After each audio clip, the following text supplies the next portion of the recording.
الحمد لله نحمده ونستعينه ونستغفره ونؤمن به ونتوكل عليه ونعوذ بالله من شرور أنفسنا ومن سيئات أعمالنا من يهده الله فلا مضل له ومن يضلله فلا هادي له أشهد أن لا إله إلا الله وحده لا شريك له وأشهد أن سيدنا محمدًا عبده ورسوله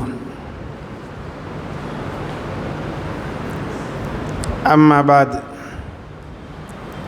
فإن أصدق الحديث كتاب الله وخير الهدي هدي محمد صلى الله عليه وسلم وشر الأمور محدثاتها وكل محدثة بدعة وكل بدعة ضلالة وكل ضلالة في النار. أعوذ بالله من الشيطان الرجيم. بسم الله الرحمن الرحيم. قل إن صلاتي ونسكي ومحياي ومماتي لله رب العالمين لا شریک لہ وبذالک امرت وانا اول المسلمین. ہر طرح کی حمد و ثناء، تعریف و توصیف اللہ رب العالمین احکم الحاکمین کے لیے ہے، جو پوری کائنات کا اکیلا مالک ہے، اسی کی بادشاہت اور سلطنت ہے، جو زبردست حکمت، قدرت اور طاقت والا ہے، جو ذات ہمیشہ سے ہے، ہمیشہ رہے گا، امیری، غریبی، عزت و ذلت، موت و حیات جن کے حکم کا تابع ہے. ساری کائنات ان کے محتاج، وہ کسی کا محتاج نہیں. درود و سلام ہو اللہ کے بھیجے ہوئے تمام انبیاء کرام کے اوپر، خصوصاً اللہ کے آخری نبی امام کائنات محمد الرسول اللہ صلی اللہ علیہ وآلہ وسلم کے اوپر، جن کی اتباع کامل میں عالم انسانیت کی کامیابی و کامرانی ہے. معزز حاضرین، نوجوانان ملت و سامعین و سامعات،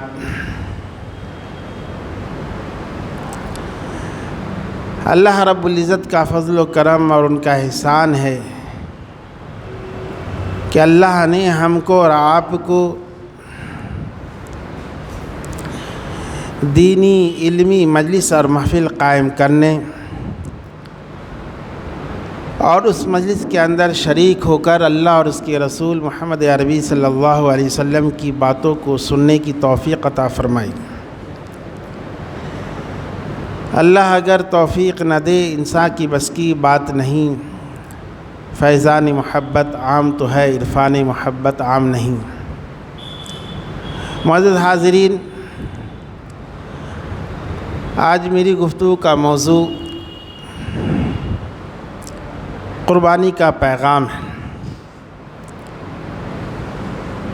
قربانی کے ایام آنے والے ہیں، قربانی کا مہینہ آنے والا ہے، اور اس قربانی کے ایام کے مناسبت سے ہر سال ہم تک اس قربانی کی عظمت، فضیلت اور اس کے اندر جو پوشیدہ مقاصد جلیلہ ہے، ہم تک کسی نہ کسی شکل میں پہنچتی رہتی ہے. اور یہ سال میں ایک مرتبہ آتا ہے، اور تذکیر کے مقصد سے، یاد دہانی کے غرض سے ایمان والا قربانی کے پیغام کو دوبارہ ہم تک یاد دہانی کی شکل میں پہنچانے کی کوشش کرتا ہے. تاکہ یہ پیغام ہماری زندگی سے نکل نہ سکے۔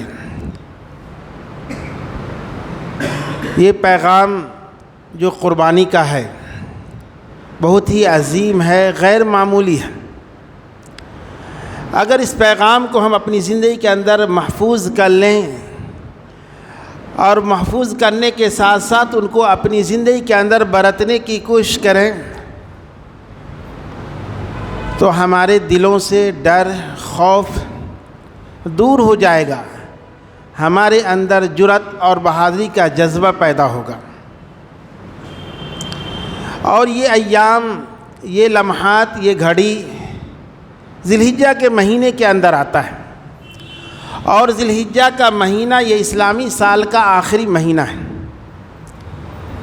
اور محرم الحرام اسلامی سال کا پہلا مہینہ ہے۔ اگر اسلامی تاریخ کی روشنی میں ان دونوں مہینہ کا جائزہ لیں گے تو پتہ چلے گا کہ ایمان والوں نے اعلاء کلمت اللہ کے خاطر رب کی رضا کے حصول کے لیے بے شمار قربانیاں پیش کی، اور انہوں نے ایسی بے مثال قربانیاں پیش کی کہ آج ان کے خلف ان کی طرف عظمت اور تقدس کی نظر سے دیکھتے ہیں۔ یہ قربانی کے پیغام کو اور قربانی کی حقیقت کو اگر ہمیں سمجھنے کی ضرورت ہے تو ہمیں حضرت ابراہیم علیہ نبینا علیہ السلام کی سیرت کا مطالعہ کرنا پڑے گا، ان کے واقعات کے اوپر روشنی ڈالنی پڑے گی، ان واقعات کو سامنے میں رکھ کر ہمیں خود بخود سمجھ میں آ جائے گا کہ قربانی کا عظیم پیغام کیا ہے، قربانی کا نمایاں مقصد کیا ہے، واضح ہو جائے گا۔ صحابہ کرام رضوان اللہ تعالی علیہم اجمعین نے قربانی کے تعلق سے سوال کیا محمد رسول اللہ صلی اللہ علیہ وسلم سے، ما ھذہ الاضاحی یا رسول اللہ، کہ اللہ کے نبی صلی اللہ علیہ وسلم یہ قربانی کیا ہے؟ تو اللہ کے نبی صلی اللہ علیہ وسلم نے فرمایا سنت ابیکم ابراہیم، تمہارے باپ حضرت ابراہیم علیہ نبینا علیہ السلام کی سنت ہے۔ تو حضرت ابراہیم علیہ نبینا علیہ السلام کا بیٹے کی ذبح کرنے کا واقعہ، جس کے اوپر تقریباً 4000 برس سے زیادہ کا عرصہ گزر چکا ہے، آج بھی اس واقعہ کو یاد دلایا جا رہا ہے۔ کیوں یاد دلایا جا رہا ہے؟ تاکہ ہماری زندگی کے اندر قربانی کے جذبات موجود ہوں، ہماری زندگی کے مقاصد ہمارے سامنے موجود ہو، اور ہمیں یہ خیال رہے اور ہمیں یہ احساس رہے کہ ہماری جو چھری چلتی ہے کسی دمبے اور کسی بکرے کے گلے کے اوپر چھری چلتی ہے، اور حضرت ابراہیم علیہ نبینا علیہ السلام کی جو چھری چلی تھی کسی بکرے اور دمبے کے اوپر نہیں بلکہ اکلوتے بیٹے کے اوپر کے گلے کے اوپر چھری چلی تھی۔ تو حضرت ابراہیم علیہ نبینا علیہ السلام نے ان کاموں کو انجام دیا اللہ کی رضا کے خاطر، اللہ کے رضا کو حاصل کرنے کے لیے، اور حضرت ابراہیم علیہ نبینا علیہ السلام ان انبیاء کرام میں سے ہیں جن کو اللہ نے انسانوں کی رہنمائی کے لیے، رہبری کے لیے اس دھرتی کے اوپر بھیجا، اور جن کا تذکرہ قرآن کریم کے اندر متعدد جگہوں پہ محفوظ ہے، بلکہ 114 سورتوں میں سے ایک سورت کا نام سورۃ ابراہیم ہے۔ حضرت ابراہیم علیہ نبینا علیہ السلام کے مقام کا اندازہ ہم اس سے لگا سکتے ہیں کہ جب نمازی نماز پڑھتا ہے تو نماز کی آخری رکعت میں تشہد کے بعد درود ابراہیمی پڑھتا ہے، اور جس کے اندر وہ پڑھتا ہے اللہم صلی علی محمد وعلی آل محمد کما صلیت علی ابراہیم وعلی آل ابراہیم انک حمید مجید۔ ابراہیم علیہ نبینا علیہ السلام کا نام لیا جاتا ہے، اور قرآن کریم کے اندر رب کائنات نے ارشاد فرمایا وَاتَّخَذَ اللَّهُ إِبْرَاهِيمَ خَلِيلًا سورہ نساء کے اندر کہ اللہ نے حضرت ابراہیم علیہ نبینا علیہ السلام کو اپنا خلیل، اپنا دوست بنا لیا۔ اب یہ سوال یہ پیدا ہوتا ہے کہ وہ کون سے کارہائے نمایاں انجام دیے ابراہیم علیہ نبینا علیہ السلام نے، جس کی بنیاد پر اللہ نے اسے یہ مقام عطا فرمایا، اور مقام عطا کرنے کے ساتھ ساتھ اپنی دوستی عطا فرمائی۔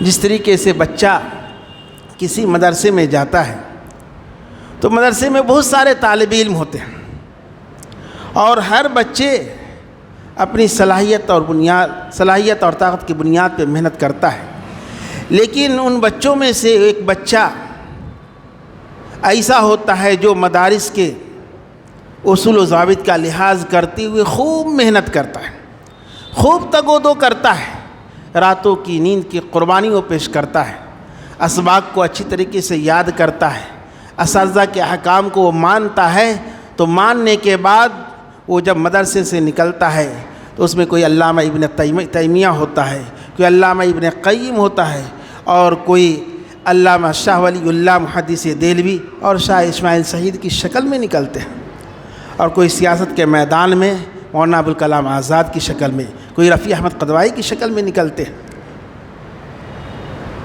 تو جو جتنی محنت کرے گا، جتنا تگ و دو کرے گا، جتنا حق کی تلاش کے لیے اور حق کو پھیلانے کے لیے محنت کرے گا، اللہ تعالیٰ اتنا مقام عطا فرمائے گا۔ ایک بات ذہن نشین ہے کہ با مقصد زندگی گزارنے کے لیے اور با مقصد چیز کو حاصل کرنے کے لیے آپ کو محنت کرنی پڑے گی، تگ و دو کرنا پڑے گا، مصیبتوں اور مصائب کا سامنا کرنا پڑے گا۔ جس طریقے سے ایک کسان یہ چاہتا ہے کہ میرے کھیت کے اندر دھان اور گنے کی لہلاتی ہوئی کھیتی اگے اور پیدا ہو، تو ان کے لیے ضروری ہے کہ کھیت کی جوتائی کرے، اس کی سینچائی کرے، اس کے اندر پانی ڈالے، اس کی نگہداشت کرے، اس کی دیکھ ریکھ کرے، تب ان کے مرضی کے مطابق، ان کی سوچ کے مطابق، ان کی فکر کے مطابق کھیت کے اندر غلے اور اناج پیدا ہوں گے۔ لیکن یہ مقصد نہیں ہے تو آپ کھیت کو چھوڑ دیجئے، وہاں گھاس نکل آئے گی اور بہت زیادہ گھاس، اس گھاس کو اگانے کے لیے آپ کو کوئی محنت کرنے کی ضرورت نہیں ہے، کوئی کوشش کرنے کی ضرورت نہیں ہے۔ مثال کے طور پہ یہ یہ مسجد ہے، مسجد کے اندر روشنی ہے، تو اس روشنی کو باقی رکھنے کے لیے ہم نے محنت کی، وائرنگ کی، بلب لگایا، کنیکشن لیا، تب جا کے یہ روشنی ہمیں میسر ہے اور اس روشنی کے اندر ہم بیٹھے ہوئے ہیں۔ لیکن اگر آپ اندھیرا چاہتے ہیں تو آپ کو اس کے لیے کچھ کرنے کی ضرورت نہیں ہے، اب ہاتھ پہ ہاتھ رکھے بیٹھے رہیں، اندھیرا آپ کو مل جائے گا۔ اسی طریقے سے اگر آپ پستی سے عروج کی طرف، اونچائی کی طرف، بلندی کی طرف جانا چاہتے ہیں تو بدن کو تھکانا ہوگا، محنت کرنی ہوگی، چلنا ہوگا، اور اوپر چڑھنے کے بعد آپ تھک جائیں گے۔ لیکن اوپر سے اگر آپ کو نیچے آنا ہو، بدن کو ڈھیلا کر دیجئے، نیچے چلے آئیں گے۔ تو با مقصد زندگی گزارنے کے لیے، با مقصد چیزوں کو حاصل کرنے کے لیے محنت کرنی پڑتی ہے۔ حضرت ابراہیم علیہ نبینا علیہ السلام نے اس مقام کو پانے کے لیے محنت کی، ایثار و قربانی کا وہ نمونہ پیش کیا، محبت اور الفت کا وہ جذبہ حضرت ابراہیم علیہ نبینا علیہ السلام نے ہمارے سامنے رکھا، جس کی مثال تاریخ کی کتابوں کے اندر ملنی مشکل ہے۔ لیکن میرے نوجوانوں، میرے بزرگوں، اس مقام تک پہنچنے کے لیے، اس مقام کو پانے کے لیے آپ کو آزمائش سے گزرنا پڑے گا، آپ کو پریشانی سے گزرنی پڑے گی، آپ کو آزمایا جائے گا، قدم قدم پہ آپ کو ٹھوکنے لگے گی۔ اللہ تبارک و تعالیٰ نے قرآن کریم کے اندر ارشاد فرمایا وَلَنَبْلُوَنَّكُمْ بِشَيْءٍ مِّنَ الْخَوْفِ وَالْجُوعِ وَنَقْصٍ مِّنَ الْأَمْوَالِ وَالْأَنفُسِ وَالثَّمَرَاتِ وَبَشِّرِ الصَّابِرِينَ۔ ہم تمہیں ضرور بھی ضرور آزمائیں گے۔ یہ عربی زبان ہے، اس کے اندر تاکید در تاکید ہے، یعنی شک کی کوئی گنجائش نہیں، ہم ضرور بھی ضرور تم کو آزمائیں گے بشیء من الخوف، خوف دے کر۔ خوف کبھی اپنوں کا ہوتا ہے، کبھی دشمنوں کا ہوتا ہے، کبھی حاکم وقت کا ہوتا ہے، اور کبھی چور اور ڈاکو کا ہوتا ہے، اور کبھی ڈر اور خوف عزت و آبرو کے تعلق سے ہوتا ہے، مال و دولت کے تعلق سے ہوتا ہے، صحت اور تندرستی کے تعلق سے ہوتا ہے۔ تو اللہ تعالی ہمیں آزماتا ہے خوف دے کر، اور فاقہ کشی مبتلا کر کے، مالوں کے اندر کمی کر کے، پسندیدہ چیز کو چھین کر واپس لے کر۔ لیکن ان ساری آزمائشوں میں اگر ایمان والا صبر اور استقامت کا مظاہرہ کرتا ہے تو اللہ تبارک و تعالی ایسے لوگوں کے لیے حکم دیتا ہے اپنے نبی محمد عربی صلی اللہ علیہ وسلم کو، وبشر الصابرین، صبر کرنے والوں کے لیے بشارت اور خوشخبری ہے۔ سورہ بقرہ کے اندر اللہ تبارک و تعالی نے ارشاد فرمایا، ام حسبتم ان تدخلوا الجنۃ ولما یأتکم مثل الذین خلوا من قبلکم مستهم البأساء والضراء وزلزلوا حتى يقول الرسول والذین آمنوا معه متى نصر اللہ، یعنی تم یہ خیال کرتے ہو کہ تمہیں جنت یوں ہی مل جائے گی؟ ام حسبتم ان تدخلوا الجنۃ ولما یأتکم مثل الذین خلوا من قبلکم، حالانکہ تمہاری زندگی میں وہ مصیبتیں، وہ پریشانیاں، وہ الجھنیں، وہ تکلیفیں نہیں آئی جو پریشانیاں اور مصیبتیں تم سے پہلے جو قوم تھی ان کے اوپر آئی۔ وَلَمَّا يَأْتِكُم مَثَلُ الَّذِينَ خَلَوْا مِن قَبْلِكُم مَسَّتْهُمُ الْبَأْسَاءُ وَالضَّرَّاءُ، ان کو مصیبتوں نے آگے رکھا، پریشانیوں نے آگے رکھا، ذلت و رسوائی نے آگے رکھا، یہاں تک کہ زمین کو ہلا دیا گیا، مصیبتوں کے اندر اس کو گرفتار کر دیا۔ وَزِلْزِلُوا حَتَّى يَقُولَ الرَّسُولُ وَالَّذِينَ آمَنُوا مَعَهُ، یہاں تک کہ ایمان والے اور رسول یہ کہتے، چیختے اور پکارتے کہ متی نصر اللہ، اللہ کی مدد کب آئے گی؟ اللہ تعالیٰ نے سورہ آل عمران کے اندر ارشاد فرمایا، لَتُبْلَعُنَّ فِي أَمْوَالِكُمْ وَأَنفُسِكُمْ وَلَتَسْمَعُنَّ مِنَ الَّذِينَ أُوتُوا الْكِتَابَ مِنْ قَبْلِكُمْ وَمِنَ الَّذِينَ أَشْرَكُوا أَذًى كَثِيرًا وَإِن تَصْبِرُوا وَتَتَّقُوا فَإِنَّ ذَلِكَ مِنْ عَزْمِ الْأُمُورِ۔ تمہارے مال کے اندر کمی کر کے، تمہارے مال کو برباد کر کے اللہ تعالیٰ تمہیں ضرور بھی ضرور آزمائے گا، تمہاری جان لے کر تمہیں ہلاکت میں گرفتار کر کے اللہ تعالیٰ تمہاری آزمائش ضرور کرے گا۔ وَلَتَسْمَعُنَّ مِنَ الَّذِينَ أُوتُوا الْكِتَابَ مِنْ قَبْلِكُمْ وَمِنَ الَّذِينَ أَشْرَكُوا، اہل کتاب اس کی جانب سے، اہل کتاب کے جانب سے مراد یہود و نصارہ، اہل کتاب کی جانب سے، وَمِنَ الَّذِينَ أَشْرَكُوا، اور مشرکوں کے جانب سے۔ مشرکوں کی جانب سے اگر مراد لیں گے تو برادران وطن آ جائیں گے۔ لَتَسْمَعُنَّ مِنَ الَّذِينَ أُوتُوا الْكِتَابَ مِنْ قَبْلِكُمْ وَمِنَ الَّذِينَ أَشْرَكُوا أَذًى كَثِيرًا، اچھی بات، میٹھی بات، دل جوئی والی بات، تسلی والی بات، عظمت اور تقدس والی بات، راحت و الفت والی بات سننے کو نہیں ملے گی۔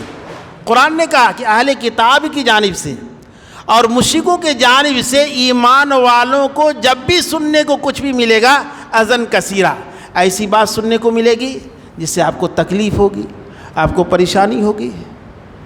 آج اس کو آپ مشاہدہ ہم اور آپ کر رہے ہیں، جب بھی مشرکوں کی زبان کھلتی ہے ایمان اور اہل ایمان کے تعلق سے، مسلمان اور اسلام کے تعلق سے، تو ان کی زبان سے صرف زہر نکلتا ہے، ایسے کلمے نکلتے ہیں، ایسے الفاظ نکلتے ہیں کہ ایمان کی بنیاد پہ دل چھنی ہو جاتا ہے، طبیعت چاہتی ہے کہ ان کی زبان کھینچ لوں، ان کے زبان کو کاٹ دوں۔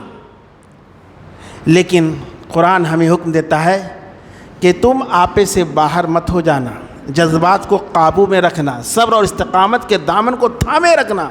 فَإِنَّ ذَلِكَ مِنْ عَزْمِ الْأُمُورِ وَإِن تَصْبِرُوا وَتَتَّقُوا، صبر کا مظاہرہ کرو گے ایسی حالت میں، تقویٰ کا راستہ اختیار کرو گے ایسی حالت میں، تو یقیناً کامیابی دنیا اور آخرت کے اندر تمہارے لیے۔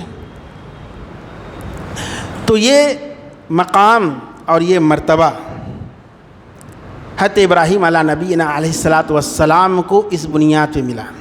حضرت ابراہیم علیہ نبینا صلی اللہ علیہ وسلم کو آزمایا گیا، اور ایک بار نہیں، متعدد بار، جیسا کہ سورہ بقرہ کے اندر اللہ تبارک و تعالیٰ نے فرمایا، وَإِذِ ابْتَلَىٰ إِبْرَاهِيمَ رَبُّهُ بِكَلِمَاتٍ فَأَتَمَّهُنَّ،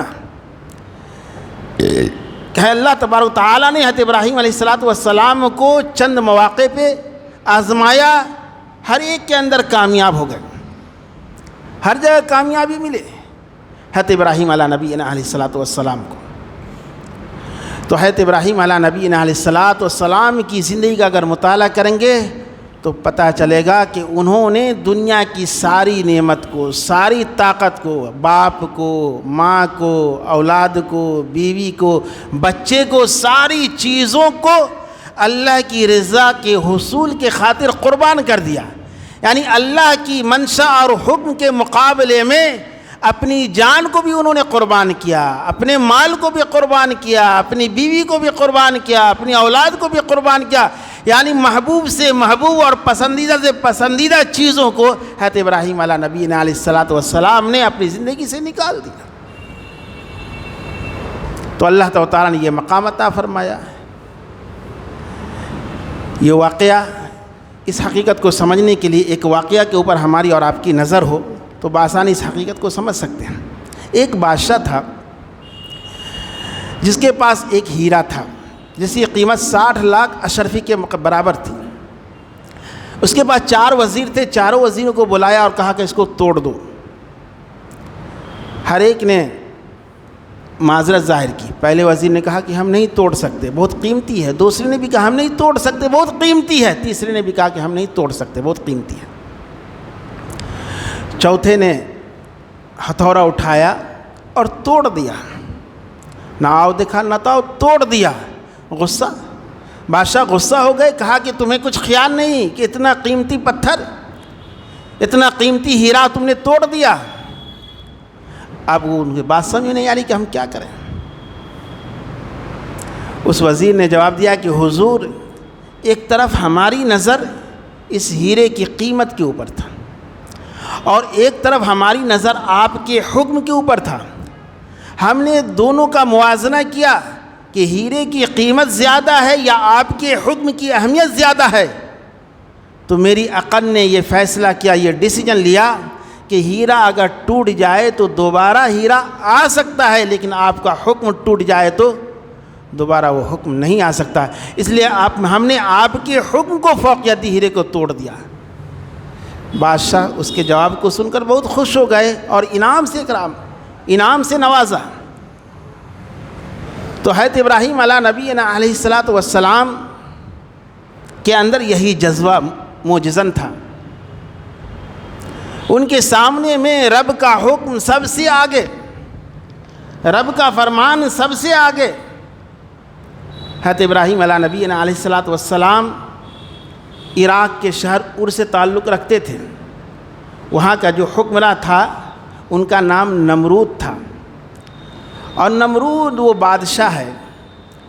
تاریخ کے اندر بہت سارے ایسے بادشاہ آپ کو نظر آ جائیں گے جنہوں نے مذہب کو اختیار کیا اپنی حکومت بچانے کے لیے، اپنی طاقت بچانے کے لیے مذہب کا سہارا لیا کہ مذہب کا سہارا لے کر اس کی حکومت بچ جائے، اس کی طاقت بچ جائے۔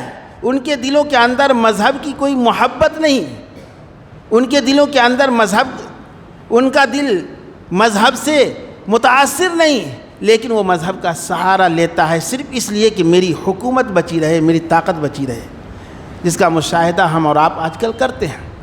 تو نمرود نے بھی اس کا سہارا لیا اور اسی شہر کے اندر حضرت ابراہیم علیہ نبینا علیہ الصلوۃ والسلام پیدا ہوئے، اور آپ کے باپ کا نام آزر تھا، جو نمرود کی حکومت میں چیف آفیسر تھا، سب سے بڑے پوسٹ پہ۔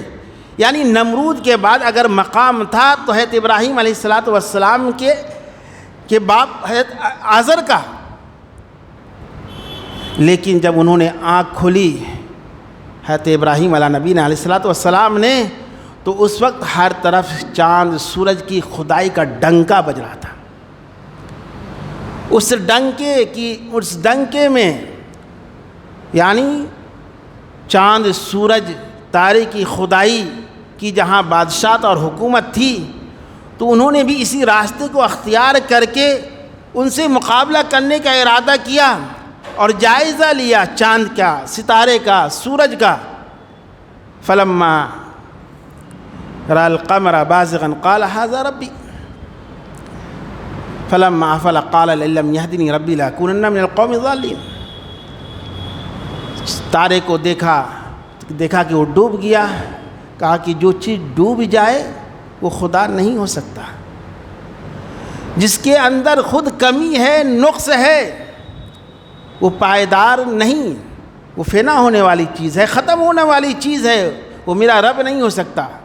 چاند کو دیکھا تو دیکھا کہ یہ ستارے کے اعتبار سے بڑا بھی ہے، اس کی روشنی بھی زیادہ ہے، ممکن ہے کہ یہ میرا خدا ہو، لیکن صبح ہوئی تو وہ بھی ڈوب گیا۔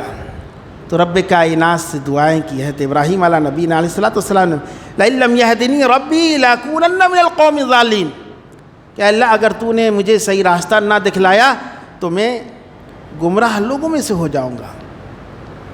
پھر سورج کو دیکھا تو سورج کو دیکھنے کے بعد کہ ھذا ربی ھذا اکبر، یہ تو سب سے بڑا ہے اور یہی میرا رب ہے۔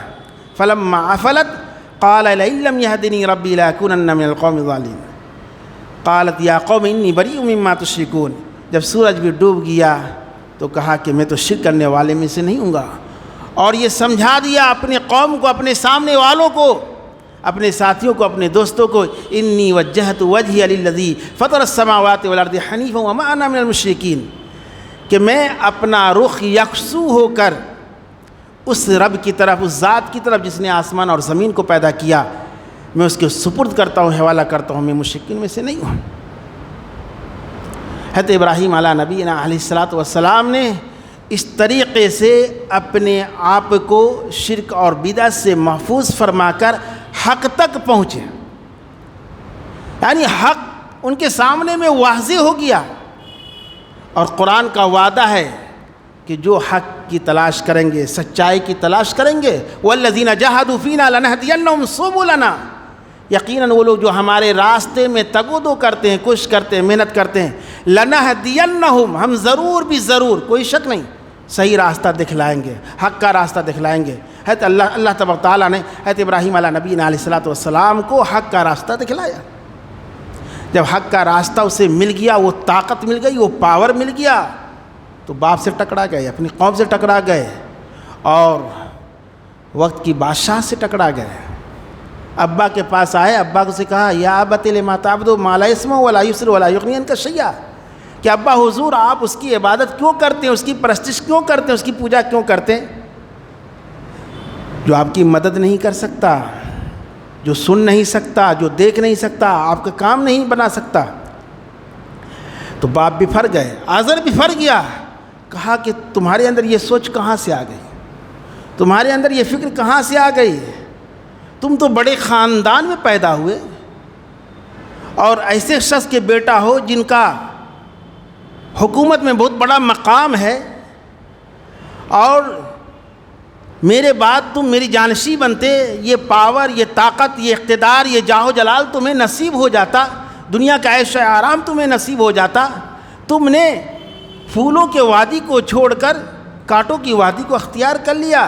تم اس سے توبہ کرو، تم اس سے رجوع کرو، تم اس کو چھوڑ دو، اگر تم اس کو نہیں چھوڑو گے تو تمہیں سزا ملے گی، اور یہی نہیں کہا کہ تمہیں آگ میں بھی جلا دیا جا سکتا ہے، ایک باپ کہہ رہا ہے۔ اب دیکھیے حضرت ابراہیم علیہ نبینا علیہ الصلوۃ والسلام کی زندگی کے اندر یہ حالات، ایک طرف باپ کی محبت ہے اور ایک طرف رب کا فرمان ہے، رب کا حکم ہے۔ رب یہ کہتا ہے کہ سب سے ہٹ کر کٹ کر مجھ سے جوڑو، اور باپ یہ کہہ رہا ہے کہ بیٹا رب کو چھوڑ دو، سب سے جڑ جاؤ، رب کے حکم کو چھوڑ دو، مجھ سے جڑ جاؤ، میرے معبودوں سے جڑ جاؤ، میرے سردار سے جڑ جاؤ، میرے بادشاہ سے جڑ جاؤ۔ حضرت ابراہیم علیہ نبینا علیہ الصلوۃ والسلام نے کیا کیا؟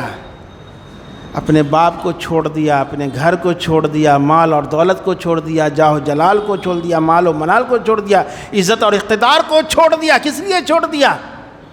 اللہ کی رضا کی خاطر، اللہ کے حکم کے آگے رکھنے کے لیے، اللہ کی منشا کے خاطر باپ کو چھوڑا، بیوی کو چھوڑا، اولاد کو چھوڑا۔ تو حضرت ابراہیم علیہ نبینا علیہ الصلوۃ والسلام کو اس طریقے سے آزمایا گیا۔ جب ان کو آگ میں ڈالا گیا، اس کا بھی واقعہ عجیب و غریب ہے، بہت ہی دلچسپ ہے اور ہیبت ناک بھی۔ جب باپ کو سمجھایا، بات ماننے کے لیے تیار نہیں ہوئے، تو انہوں نے دوسرا راستہ اختیار کیا۔ بہت بڑے مواہد حضرت ابراہیم علیہ نبینا علیہ الصلوۃ والسلام، بہت بڑے توحید کے علم بردار حضرت ابراہیم علیہ نبی علیہ الصلوۃ والسلام نے کیا کیا، میلے کا زمانہ تھا، سارے لوگ میلے میں چلے گئے، کہا کہ اچھا موقع ہے تنہائی میں جا کر ہم ان کے معبودوں سے ہم بات کرتے ہیں، ان کا مقابلہ کرتے ہیں۔ میلے کا وقت آیا، سارے لوگ میلے کی طرف جانے لگے۔ حضرت ابراہیم علیہ نبی علیہ الصلوۃ والسلام سے بھی کہا کہ میلے میں چلو، تو ابراہیم علیہ السلام نے کہا انا سقیم، میں بیمار ہوں، میں نہیں جا سکتا۔ جب سب چلے گئے تو وہ آئے اس جگہوں پہ جہاں بہت سارے بت رکھے ہوئے تھے، لات منات عزا، چھوٹے بڑے ادنا اعلیٰ سب طرح کے، اور فرمایا ان سے کہا کہ الا تاکلون ما لکم لا تنطقون، یعنی کسی کے سامنے مٹھائی رکھی ہوئی ہے، کسی کے سامنے میں حلوہ رکھا ہوا ہے، کسی کے سامنے میں پھل فروٹ رکھے ہوئے ہیں، فقال الا تاکلون۔ سورۃ الزمر کے اندر اس کا نقشہ کھینچا گیا ہے۔ حضرت ابراہیم علیہ السلام نے کہا تم کھاتے کیوں نہیں ہو، ما لکم لا تنطقون، تمہیں کیا ہو گیا ہے، تم بولتے نہیں ہو۔ فقال الا تاکلون وما لکم لا تنطقون فراغ علیہم ضربا بالیمین، فراغ علیہم ضربا بالیمین، زبردست کلہاڑی سے ان کے اوپر مارا، توڑ دیا، جتنے چھوٹے بڑے تھے سب کو توڑ دیا، سب سے بڑا تھا ان کو چھوڑ دیا، ان کے کندھے کے اوپر کلہاڑی کو لٹکا دیا۔ جب واپس آئے لوگ، دیکھا کہ میرے معبودوں کے ساتھ اس طرح کی حرکت، غصے میں آ گئے، کہا کس نے ایسا کیا؟ تو کسی نے کہا سمینا فتى یذکرہم یقال له ابراہیم، میں نے ایک نوجوان کو اس کے خلاف تذکرہ کرتے ہوئے سنا ہے جس کا نام ابراہیم ہے۔ کہا لاؤ، بلا کے لاؤ، قال فاتوا به على اعین الناس لعلهم یشهدون، سارے لوگوں کے سامنے میں حضرت ابراہیم کو لاؤ تاکہ انہیں مناسب سزا دی جائے۔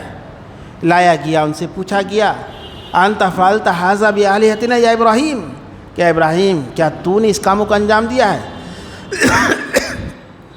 حضرت ابراہیم علیہ نبی علیہ الصلوۃ والسلام نے کہا کہ پوچھ لیجئے، بڑے تو موجود ہیں، اور ظاہر سی بات ہے کہ آلہ قتل جس کے پاس ہو قاتل اسی کو سمجھا جائے گا، قتل کرنے کا ہتھیار جس کے پاس ہو انسان اسی کو قاتل سمجھا جائے گا۔ سب سے بڑے بت ان کے پاس آلہ قتل موجود، آپ ان سے پوچھ لیجئے۔ تو لوگوں نے پوچھا، لوگوں میں سے ایک نے پوچھا کہ ایسا کیوں یہ کر سکتا ہے؟ کہا لڑائی ہو گئی ہوگی، چھوٹے ہیں، ادنا ہے، برابری کا حق مانگا ہوگا، مساوات کے بارے میں مانگا ہوگا کہ ہمیں بھی اتنی مٹھائی چاہیے، ہمیں بھی اتنا پھل چاہیے، لڑائی ہو گئی، سب کو مار دیا۔ تو ایک نے کہا یہ کیسے ہو سکتا ہے، وہ تو بولتی نہیں ہے، یعنی حضرت ابراہیم علیہ السلام نے پھر ان کے اوپر ایک ضرب لگائی، فَاسْأَلُوهُمْ إِن كَانُوا يَنْطِقُونَ، تم ان سے پوچھ لو اگر وہ بول سکتے ہیں۔ اب وہ لاجواب ہو گئے تو بول نہیں سکتے۔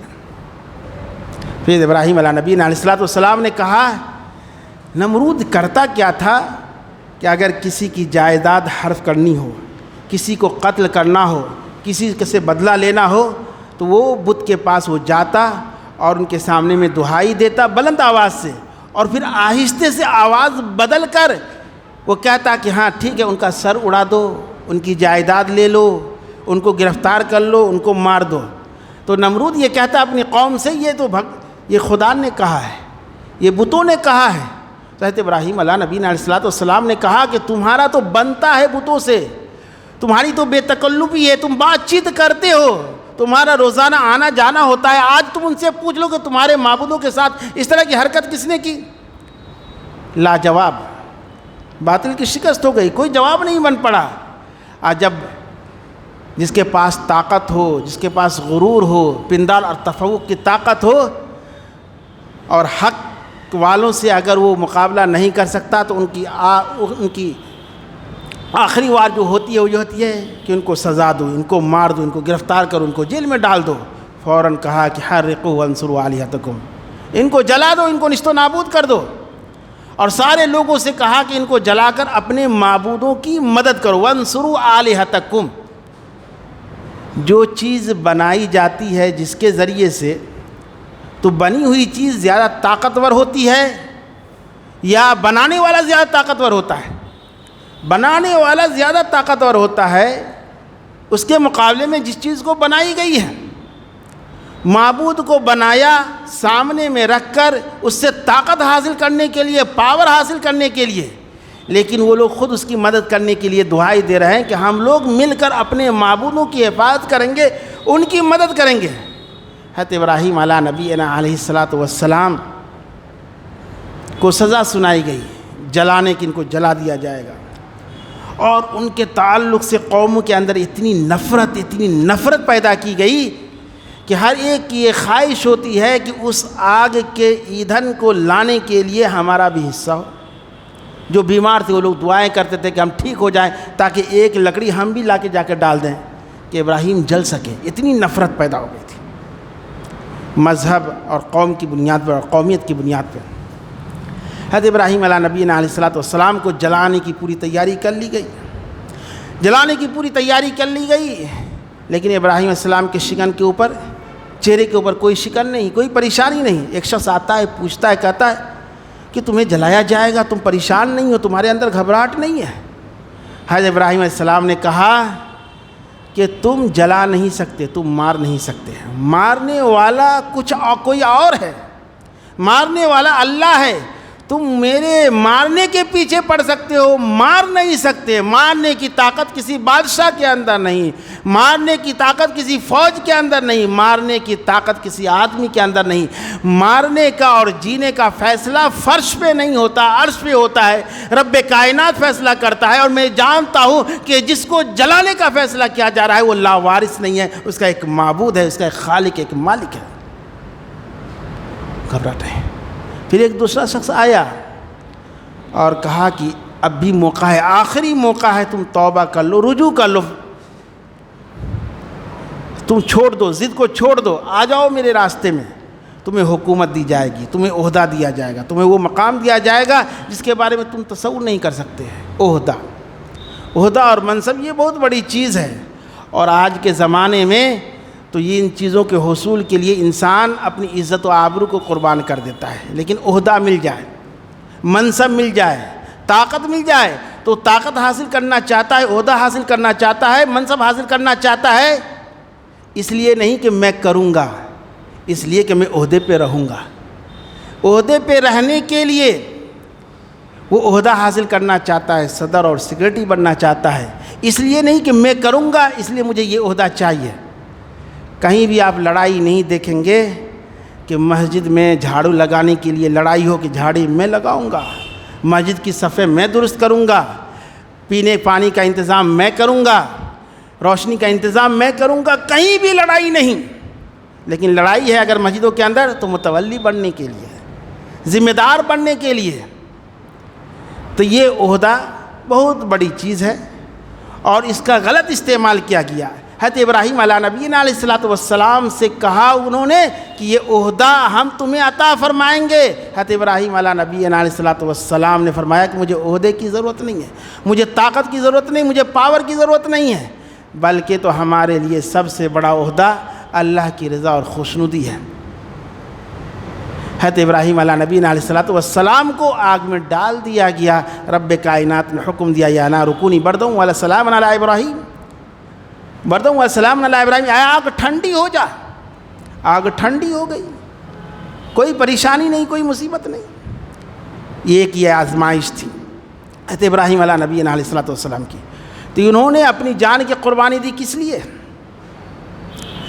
کہ سب چھوٹ جائے، سب روٹھ جائے، سب ٹوٹ جائے، لیکن رب نہ روٹھے، رب راضی رہے، رب خوش رہے، رب کا حکم نہ ٹوٹنے پائے۔ آگے کا واقعہ جب چلتے ہیں، حضرت ابراہیم علیہ نبینا علیہ الصلاۃ والسلام 86 سال کی عمر ہے، 86 سال کی عمر ہے، کوئی اولاد نہیں۔ اولاد کی خواہش ہر ایک کو ہوتی ہے، دعائیں کرتے رب ہب لی من الصالحین، اے اللہ مجھے نیک اور صالح عطا فرما، نیک اولاد عطا فرما، صالح اولاد عطا فرمائے، دعائیں کرتے تھے حضرت ابراہیم علیہ نبینا علیہ الصلاۃ والسلام۔ حضرت ابراہیم السلام نے اللہ سے دعائیں کی، اس لیے للہ ملک السماوات والارض یخلق ما یشاء یہب لمن یشاء اناثا ویہب لمن یشاء الذکور او یزوجہم ذکرانا و اناثا ویجعل من یشاء عقیما۔ حکومت اور بادشاہت زمین و آسمان کے اندر اللہ کی ہے۔ اللہ جو مناسب سمجھتا ہے پیدا کرتا ہے، کسی کو بیٹا دیتا ہے، کسی کو بیٹی دیتا ہے، کسی کو بیٹا اور بیٹی دونوں دیتا ہے، او یزوجہم ذکرانا و اناثا ویجعل من یشاء عقیما، اور کسی کو باج بنا دیتا ہے۔ تو حضرت ابراہیم علیہ نبی علیہ السلام نے اولاد مانگی تو کس سے مانگی؟ رب سے مانگی۔ حضرت زکریا علیہ السلام نے اولاد مانگی تو کس سے مانگی؟ رب سے مانگی، کسی پیر سے نہیں، کسی ولی سے نہیں، کسی مزار سے نہیں، کسی دنیا کی طاقت سے انہوں نے اولاد کو نہیں مانگا، اس لیے کہ انہیں معلوم تھا کہ اولاد دینے کی طاقت اللہ کے پاس ہے، اولاد دینے والا اولاد لینے والا وہی ہے۔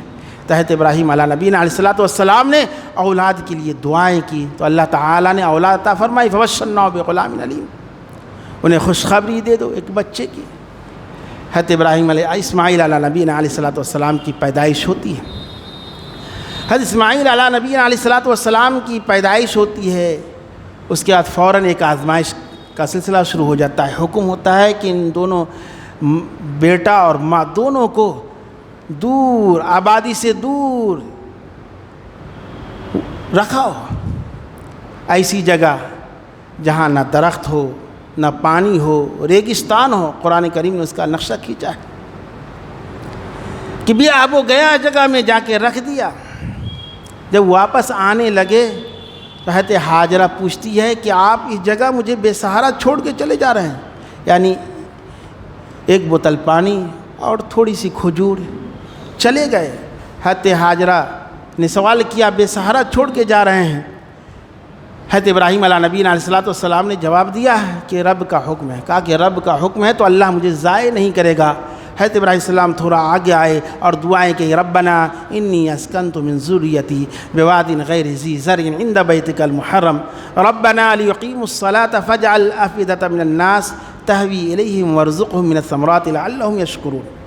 حضرت ابراہیم علیہ السلام اپنے بال بچوں سے ہٹ کر جتنی دوری پہ کھڑے ہو کر آپ نے یہ دعائیں کی، اسی جگہ پہ خانہ کعبہ ہے۔ کیا دعائیں کی؟ اے اللہ انی اسکنت من ذریتی بواد غیر ذی زرع، میں نے اپنے بال بچے کو غیر وادی ذی زرع میں چھوڑ دیا ہے، رکھ دیا ہے۔ مقصد کچھ نہیں، مقصد کیا ہے؟ ربنا لیقیموا الصلاۃ، تاکہ وہ نماز کو قائم کرے، یہاں اللہ کے گھر کی تعمیر ہوگی۔ اے اللہ تو اس جگہ کے تعلق سے لوگوں کے دلوں کے اندر محبت ڈال دے، افئدۃ من الناس تہوی الیہم، تاکہ ذوق در ذوق لوگ اس کی طرف کھینچتے چلے آئیں، مشتاق بنا، محبت ان کے دلوں کے اندر ڈال دے۔ آج حضرت ابراہیم علیہ السلام کی دعا کا اثر ہے کہ ہر ایمان والے کی پہلی خواہش یہ ہوتی ہے کہ اے اللہ ہمیں اتنی طاقت دے دے، اتنا مال دے دے کہ تیرے گھر کی زیارت کر سکے، اللہ حج کے لیے ہم جا سکے، عمرہ کے لیے جا سکے، وہاں کی نعمتوں سے، وہاں کی برکتوں سے ہم فیض یاب ہو سکے۔ افئدۃ تہوی الیہم وارزقہم من الثمرات، اور دعائیں کی کہ اللہ تعالیٰ یہاں کے پھلوں کے اندر برکت عطا فرما، وارزقہم من الثمرات لعلہم یشکرون۔ حضرت ابراہیم علیہ نبی علیہ السلام نے یہ دعائیں کر دی، چھوڑ کے چلے آئے۔ پھر وہ واقعہ آپ کو یاد ہوگا، پانی ختم ہو گیا، کھجور ختم ہو گئی، پیاس کی شدت ہے، ماں کی ممتا پریشان کر رہی ہے، کبھی حجر صفا کی طرف جا رہی ہے حضرت ہاجرہ، کبھی مروہ کی طرف جا رہی ہے، 7 پھیرے لگا لی انہوں نے۔ حضرت جبرائیل علیہ السلام آتے ہیں، ایک سوال لگاتی ہے، حضرت ہاجرہ کہتی ہے کون ہو، آواز لگاتے ہو، میری آگے مدد کرو، سامنے میں آ کے حضرت جبرائیل آتے ہیں، اور بچے جہاں پہ بلک رہے تھے وہاں سے وہ زمزم شروع ہو جاتا ہے۔ حضرت ہاجرہ جو ہے اس کو گھیر دیتی ہے، زمزم یہ سریانی لفظ ہے جس کے معنی آتا ہے جم جا، ٹھہر جا، رک جا۔ پھر وہاں سے قبیلہ جرہم کا گزر ہوتا ہے، چڑیاں پرندے منڈلاتے رہتے ہیں، انہیں یہ محسوس ہوتا ہے کہ یہاں پہ پانی ہے، وہاں جا کے آباد ہو جاتے ہیں۔ اسی خاندان کے حضرت اسماعیل علیہ السلام کی شادی ہوتی ہے، اور اسی خاندان سے امام کائنات محمد رسول اللہ صلی اللہ علیہ وسلم کی پیدائش ہوتی ہے۔ یہ وہی خانہ کعبہ ہے۔ تو حضرت ابراہیم علیہ نبینا علیہ السلام، حضرت اسماعیل علیہ نبینا علیہ السلام جب 13 سال کے ہو جاتے ہیں، پھر ایک آزمائش کا سلسلہ شروع ہوتا ہے۔ وہ سلسلہ کیا ہے جو ہماری اور آپ کی گفتگو کا موضوع ہے؟ حکم ہوتا ہے کہ جا کے ان کو ذبح کر دیا۔ فلما بلغ معه السعی قال یا بنی انی ارى فی المنام انی اذبحک فانظر ماذا تری۔ فرمایا کہ ابا حضور نے بیٹا سے کہ بیٹا میں نے خواب دیکھا ہے۔ خواب کیا دیکھا؟ کہ میں تمہیں ذبح کر رہا ہوں، تمہارا کیا خیال ہے؟ فانظر ماذا ترى، اس سلسلے میں تمہارا ارادہ کیا ہے؟ ایک نبی اپنے بیٹے سے مشورہ لیتا ہے، یعنی اس سے ایک سبق ملتا ہے کہ معمولی یا غیر معمولی کام ہو اولاد کے تعلق سے اور اس کے زندگی کے تعلق سے تو مشورہ لینا چاہیے۔ مشورہ لینا اور فیصلہ کرنا، مشورہ لینا آپ کا کام ہے اور فیصلہ کرنا بھی آپ کا کام ہے۔ مشورہ لے لیجئے، وہ بھی متنبع اور باخبر ہو جائے گا۔ اگر وہ صحیح مشورہ دے دیتا ہے تو اس کو ایکسیپٹ کر لیجئے، اور اگر اس کا مشورہ صحیح نہیں ہے تو صحیح فیصلہ کرنے کا اختیار اللہ تعالیٰ نے آپ کو دیا ہے۔ حضرت ابراہیم علیہ نبی علیہ الصلوۃ والسلام نے پوچھا، دریافت کیا، فانظر ماذا ترى قال یا ابت افعل ما تؤمر، جو کہا گیا، جو آرڈر دیا گیا، جو حکم دیا گیا اس کو کر گزریے۔ نبی کی اولاد اطاعت تو رگ رگ کے اندر بھری ہوئی، فرما برداری آپ کر گزریے۔ حضرت ابراہیم علیہ نبی علیہ الصلوۃ والسلام اپنے لخت جگر کو فلما اسلم، جب دونوں تیار ہو جاتے، وتلہ الجبین، ان کو عہدے لٹا دیے جاتے ہیں، اور جب گردن پہ چھری چلانے کی کوشش کی جاتی ہے، اللہ تعالیٰ کہتا ہے قد صدقت الرؤیا ان کذلک نجزی المحسنین، کہ آپ نے اپنے خواب کو سچ کر دکھایا۔ فدیناہ بذبح عظیم، حضرت اسماعیل السلام کے بدلے میں ایک میڈا کو بھیجا جاتا ہے جنت سے، فدیناہ بذبح عظیم، اور اس کو قربان کیا جاتا ہے، ان کو ذبح کیا جاتا ہے۔ تو حضرت ابراہیم علیہ نبینا علیہ الصلوۃ والسلام نے اپنی قربانی دی۔ حضرت ابراہیم علیہ نبینا علیہ الصلوۃ والسلام کا جو مکالمہ ہوا اپنے بیٹے سے ذبح کرنے کے وقت، مفسرین نے تفسیر کی کتابوں کے اندر اس کو محفوظ رکھا ہے۔ حضرت اسماعیل علیہ السلام نے کہا اپنے باپ سے کہ ابا حضور مجھے خوب مضبوطی کے ساتھ باندھ دیجئے، تاکہ ذبح جب مجھے کریں گے تو مرغ بسمل کی طرح میں تڑپ نہ سکوں۔ آپ اپنے دامن کو سمیٹ لیجئے تاکہ خون کا چھینٹا آپ کو دامن کو نہ داغدار کر دے، جس کو دیکھ کر ماں کو صدمہ ہو۔ ابا حضور جب آپ مجھے ذبح کے لیے لٹائے تو آپ اپنے آنکھوں پہ پٹی باندھ لیجئے تاکہ بیٹے کی ممتا آپ کو اللہ کے حکم کی تعمیل سے نہ روک سکے۔ ابا حضور جب آپ گھر پہنچے تو میرا الوداعیہ سلام میری والدہ سے کہنا۔ ان ساری چیزوں کو مفسرین نے تفسیر کتابوں کے اندر محفوظ رکھا ہے۔ الغرض یہ کہ حضرت ابراہیم علیہ نبی علیہ الصلوۃ والسلام کی زندگی کا اگر ہم مطالعہ کرتے ہیں تو قدم قدم پہ جو قربانی ہے، ایثار ہے، حضرت ابراہیم علیہ نبی علیہ الصلوۃ والسلام نے قربانیاں دی۔ کس کے خاطر قربانیاں دی؟ بچے کو قربان کر دیا، بیوی کو قربان کیا، اپنی انا کو قربان کیا، اپنے پندار کو قربان کیا، اپنی طاقت کو قربان کیا، یعنی ساری چیزوں کے مقابلے میں فوقیت اور اہمیت اگر کسی چیز کو دی تو رب کے حکم کو ترجیح دی کہ سب ٹوٹ جائے لیکن رب کا حکم نہیں ٹوٹے۔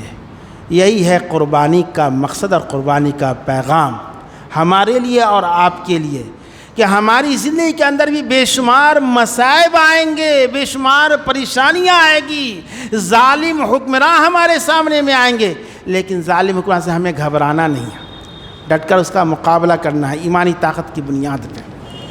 آپ نے کو تاریخ کے واقعات یاد ہوں گے، دوسری جنگ عظیم میں جب اتحادی طاقت نے جرمنی کو اپنے کنٹرول میں کر لیا، جرمنی کے اوپر قبضہ کر لیا، تو نازی لیڈر جو اپنے محل کے اندر، اپنے بنگلے کے اندر بیٹھ کر پوری دنیا کے لوگوں کو قتل کرنے کی پلاننگ کرتے تھے، اسی برلن میں بیٹھ کر ان کو سولی پہ چڑھایا گیا۔ وہ اتنے ظالم اور سفاک تھے کہ 300 کروڑ آدمی کو قتل کر دیا۔ ہٹلر نے 40 لاکھ یہودیوں کو قتل کر دیا۔ اتنے خونخوار تھے کہ اپاہج کو، یتیم کو، مجبور کو صفوں میں کھڑے کر دیتے اور گولیاں مار دیتے۔ جب 1946 کا واقعہ ہے، جب اسے شکست ہوتی ہے اور ان تمام ظالموں کو کافر کردار تک پہنچانے کے لیے تختہ طار پر لے جایا جا رہا تھا، تو تاریخ بتلاتی ہے کہ ان کے قدم ڈگمگا رہے تھے، زبان لڑکھڑا رہی تھی، وہ طاقت سلب ہو چکی تھی، وہ ظالمانہ کیفیت وہ نشت و نابود ہو چکی تھی۔ یعنی جس کی زبان کے اندر جادو کی طاقت تھی، بولنے کی طاقت تھی، اللہ تعالیٰ نے سلب کر لیا اور تختہ دار پہ پہنچ گیا۔